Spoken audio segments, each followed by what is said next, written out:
महाराष्ट्रातील एका खेड्यामध्ये जन्माला आलेला एक तरुण, खूप लाजरा, कुणाही चार चौघांपुढे न बोलणारा, एक दिवस उठून स्टार होतो. या माणसाची कहाणी इतकी ड्रॅमॅटिक आहे, तेवढंच त्या माणसाने केलेलं कष्ट देखील खूप महत्त्वाचं. ही गोष्ट मी तुम्हाला शेवटला सांगणार आहे, पण त्याच्या संबंधित असलेला आपला आजचा विषय म्हणजे भीतीवरती विजय मिळवा आणि कॉन्फिडन्स बिल्ड करा. नमस्कार, मी सागर चव्हाण आणि पुन्हा तुमचं स्वागत आहे माझ्या यूट्यूब चॅनलवरती.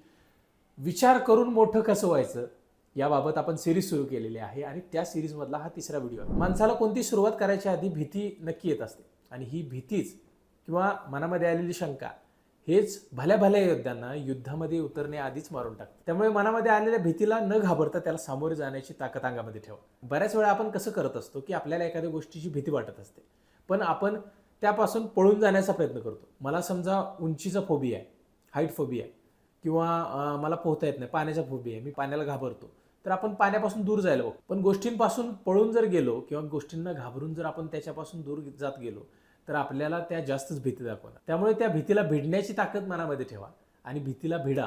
म्हणजे तुम्हाला जर पोहायला येत नसेल आणि पाण्याची भीती वाटत असेल तर पोहायला शिका, पाण्यात उतरायला शिका. हळूहळू तुमची भीती मोडेल आणि पोहायला शिका. भीती वाटणं हे साहजिक आहे, पण भीतीला घाबरून बाजूला जाणं हे अधोगतीचं लक्षण आहे. तुम्ही जर भीतीला घाबरून बाजूला गेला तर त्या भीतीमुळे तुमचं खूप मोठं भविष्यात नुकसान होऊ शकतं. त्यामुळे जी काय मनामध्ये भीती असेल त्या भीतीला, मला समजा मला कॉन्फिडन्स नाही आहे, मी स्टेजवरती बोलू शकत नाही, मी सुरुवातीला सांगितल्याप्रमाणे ती गोष्ट मी शेवटला सांगणारच आहे, पण माझं स्वतःचं वैयक्तिक जर उदाहरण घेतलं तर मी 2 ऑक्टोबरला गांधीजींच्या जयंतीनिमित्त स्टेजवरती बोलायला उभारलो होतो शालेय जीवनामध्ये. त्यावेळेला मला 2 शब्द देखील फुटले नव्हते आणि तिथून प्रदीर्घ काल म्हणजे कॉलेजच्या जीवनापर्यंत, कॉलेजमध्ये येईपर्यंत मी कुठल्याही स्टेजवरती ना डान्स केला होता, ना परफॉर्म केलं होतं, ना कुठलंही भाषण केलं होतं. पण एक वेळ आली, मला पर्यायच नव्हता आणि भाषण करावं लागलं. ते पहिलं भाषण, माझा हात कापत होता, आवाज कापत होता, मी बोलू शकत नव्हतो, अक्षरशः हाताला घाम सुटला होता आणि शब्द आठवत नव्हते. लोक हसले आणि तिथूनच ठरवलं की आता आपण बोलायला शिकायचं, लोकांच्या समोर बोलायचं, एक चांगला वक्ता होऊन दाखवायचं. आणि तेच ठरवलं आणि हळूहळू तेच करत करत पुढे येत आज माझ्या वक्तृत्वामध्ये, माझ्या प्रेझेंटेशनमध्ये खूप मोठा बदल झाला आहे. अजून there are so many improvements needed, पण still I am okay with that. म्हणजे मला जे पाहिजे ते मिळवलं आहे.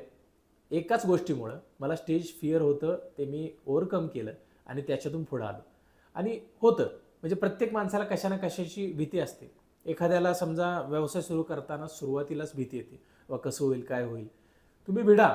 तुमचं जर प्लॅनिंग परफेक्ट असेल, तुमच्या व्यवसायाची ब्लू प्रिंट जर तुमच्याकडे असेल आणि तुम्ही सगळं प्लॅनिंग परफेक्ट केलं असेल तर घाबरण्याची कोणतीच गरज नाही. जे होईल ते होईल. एकतर सक्सेसफुल व्हाल, नाहीतर एक अनुभव मिळून जाईल. पण या जगात तुम्ही धाडस नाही केलं तर तुम्हाला काही मिळणार नाही.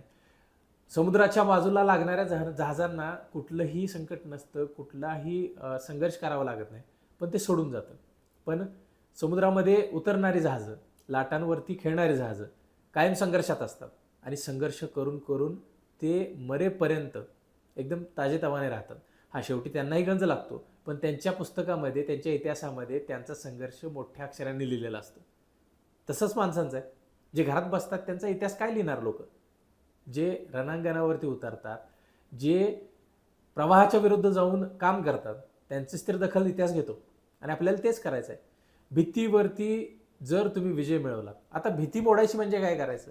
ज्या गोष्टीची आपल्याला भीती वाटते त्या गोष्टीवरती चढून जायचं. चढून जायचं म्हणजे काय करायचं? आता एखाद्या गोष्टीची मला भीती वाटते तर मी काय करणार? तर सारखं तेच करण्याचा प्रयत्न करणार. म्हणजे माझंच उदाहरण घ्या. मला ज्या वेळेला स्टेज डेअरिंग घ्यायचं होतं, म्हणजे मला आत्मसात करायचं होतं, त्यावेळेला मी छोट्या छोट्या कार्यक्रमामध्ये बोलायला सुरू केलं. सुरुवातीला 4 चौकात बोलायला सुरू केलं, तिथं देखील भीती वाटायची. कंटेंटच सुचायचं नाही. डोक्यामध्ये खूप असतं, आपल्या भरपूर आपल्या ब्रेनमध्ये साठवलेलं असतं. चर्चेमध्ये आपण चर्चा जिंकतो. म्हणजे माझं असं होतं की मी चर्चा खूप चांगल्या पद्धतीने जिंकत होतो, पण स्टेजवरती बोलायला गेलं की शब्द आठवायचे नाही.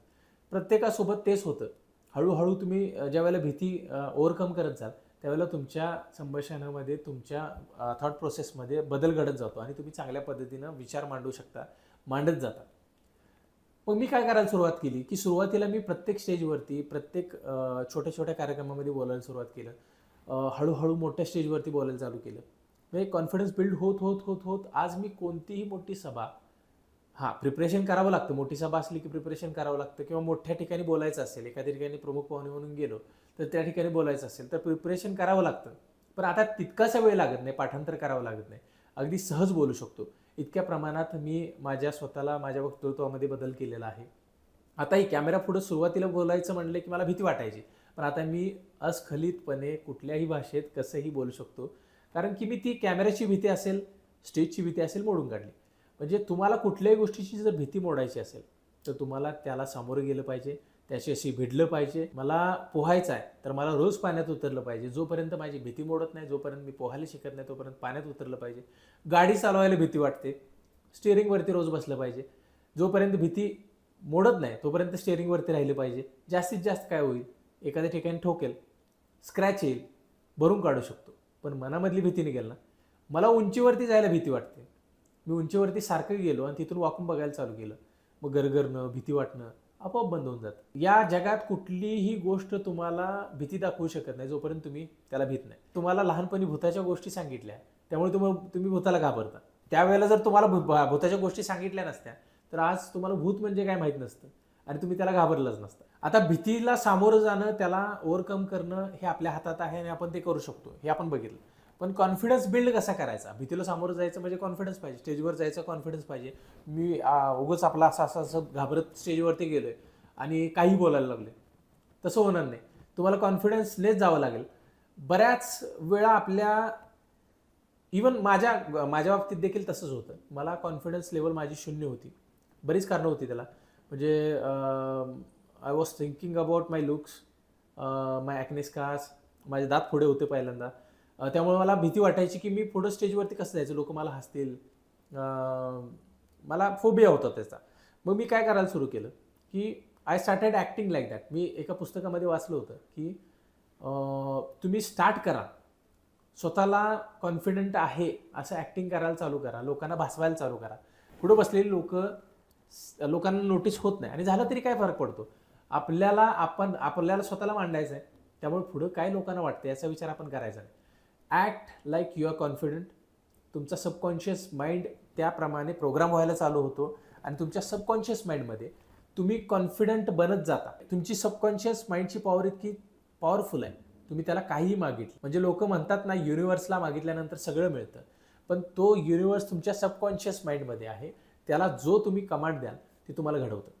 म्हणजे मला जर पब्लिक स्पीकिंगमध्ये कॉन्फिडंट राहायचं आहे, आय स्टार्ट ॲक्टिंग कॉन्फिडंट. म्हणजे मी स्टेजवरती जाताना एकदम कॉन्फिडंट वेनी स्टेजवरती जाणार, कॉन्फिडन्स दाखवणार लोकांना. भलेही मी आतनं कितीही तुटलेला असलो तरी देखील मी ॲक्टिंग करेन की मी कॉन्फिडंट आहे. आणि याचा फायदा होतो. हळूहळू आपलं सबकॉन्शियस माइंड आपल्या मनामध्ये आपला कॉन्फिडन्स बिल्ड करायला सुरू करतं आणि जसं आपण ॲक्टिंग करतो त्याच पद्धतीनं हळूहळू आपण विथ व्हेरी इज आपण लोकांच्या समोर कॉन्फिडेंटली वावरतो. हा माझा पर्सनली अनुभव आहे आणि हा तुम्ही 100% तुमच्या अंमलात आणावा, तुम्ही तुमच्या डेली रुटीनमध्ये आणावा. बऱ्याच लोकांना लोकांच्यामध्ये बोलण्याची भीती असते. म्हणजे लोक अशी जमलेली असली की ते घुगून बसते बाजूला. मग अशा लोकांना देखील माझं सांगणं आहे की तुम्ही घुगून न बसता तुमच्या विचारांना मांडायला शिका, लोकांच्या समोर बोला. रस्त्यावरती उभं राहून ओरडून माती विकणाऱ्याची माती किंवा दगड विकणाऱ्याची दगड देखील विकली जातात. पण गप्प बसून शांत बसून राहणाऱ्या माणसाचं सोनं देखील विकलं जात नाही. त्यामुळे बोलायला शिका, लोकांच्या समोर एक्सप्रेस व्हायला शिका. लोक हसतील, तुमचे विचार थोडेसे वियर्ड असतील, म्हणजे सुरुवातीला तुम्हाला काय बोलायचं सुचत नसते, आपण काही बोलतो, ठीक आहे ना, हसतील लोक. याच्यापेक्षा जास्त काय होईल का? म्हणजे इलॉजिकल जरी बोलत असाल तरी बोलायला शिका. जोपर्यंत तुम्ही बोलायला शिकणार नाही, लोक तुमच्यावरती हसणार नाही, तोपर्यंत तुम्हाला काय बोलायचं लोकांच्या समोर हे समजणार नाही. माझंही तसं होतं. नवीन लोकांच्या समोर गेल्यानंतर काय बोलायचं हा प्रश्न पडतो. मग त्यांचाच धागा उचलायचा, ते काय बोलते त्याचाच धागा उचलायचा आणि त्याच्यावरती चर्चा ताणत न्यायची. म्हणजे चौफेर वाचन ठेवा. वाचन असलं की तुम्हाला बोलायला शब्द भेटतील, विषय भेटतील. पेपर वाचत असाल तर पेपर नवीन नवीन रोज घडणाऱ्या घटना असतील त्या तुम्हाला बोलायला येतील लोकांच्या बरोबर, जेणेकरून तुम्ही उठावदार पद्धतीने संभाषण लोकांच्या बरोबर करू शकता. आता हे झालं संभाषण आणि भीती मोडण्यासाठी. तुम्हाला जर तुमच्या व्यवसायात देखील पुढे जायचं असेल तर तुम्हाला तुमचं वक्तृत्व, संभाषण ह्या गोष्टी करायलाच पाहिजे. तुम्हाला जर तुमचा व्यवसाय 2x लेवलला एक्सपांड करायचा असेल किंवा एक्स्ट्रीम लेवलला घेऊन जायचा असेल तर तुम्हाला संभाषण कौशल्य आलंच पाहिजे, तुम्हाला बोलता आलं पाहिजे आणि तुम्हाला कॉन्फिडंटच राहता आलं पाहिजे. म्हणजे तुमचं दुकान छोटं जरी असलं, तुमचा व्यवसाय छोटा जरी असला तरी कॉन्फिडन्समध्ये तुम्हाला ते प्रेझेंट करता आलं पाहिजे. जर तुम्ही कॉन्फिडंटली तुम्हाला स्वतःला प्रेझेंट करू शकला, तुमच्या व्यवसायाला प्रेझेंट करू शकला, तरच तुम्ही यशस्वी होऊ शकता. हे फक्त व्यवसायासाठी नाही, तुमच्या जॉबसाठी आहे. जो प्रेझेंट चांगला करतो तो पुढे जातो, जो करत नाही तो अडकून पडतो. राजकारणामध्ये जो प्रेझेंटेशन ज्याचं चांगलं आहे, वक्तृत्व ज्याचं चांगलं आहे, तो जगाच्या पाठीवरती कुठेही राजकारणी चांगला बनू शकतो.